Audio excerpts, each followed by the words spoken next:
नमस्कार। उद्याच्या अनंत चतुर्दशी श्री गणेश विसर्जन मिरवणुकीसाठी परभणी जिल्हा पोलीस दल हे तयार आहे। एकूण अपर पोलीस अधीक्षकांच्या नेतृत्वात 8 DYSP, त्याच पद्धतीने 148 अधिकारी आणि 1150 पुरुष महिला अंमलदार, त्याच पद्धतीने राज्य राखीव पोलीस दलाच्या 2 तुकड्या म्हणजेच प्लाटून आणि 770 होमगार्ड जवान या ठिकाणी तैनात करण्यात आलेले असून या ठिकाणी प्रत्येक मार्गावर CCTVची नजर असणार आहे। CCTV लावण्यात आलेले आहेत।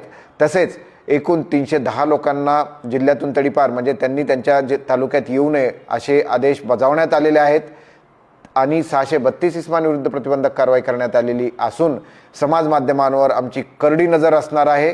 त्याच पद्धतीने सर्व ठिकाणी साध्या वेशातली पेट्रोलिंग देखील नेमण्यात आलेली आहे आणि पोलीस बंदोबस्त हा संपूर्णतः तयार आहे। आणि आमचं या ठिकाणी सर्वात महत्त्वाचं आव्हान राहील की मागच्या वर्षी आपण DJ डॉल्बी न लावता पारंपरिक वाद्याने जसा आपला गणेशोत्सव साजरा केला होता आणि आदर्श निर्माण केला होता, त्याच पद्धतीने यावेळेस देखील नको दंडनाट DJ डॉल्बीचा, घुमू द्या नाद टाळ मृदुंगाचा, या पद्धतीने आपण आपला गणेशोत्सव साजरा करूया। गणेशोत्सवात सर्वांना हार्दिक शुभेच्छा। जय हिंद, जय महाराष्ट्र।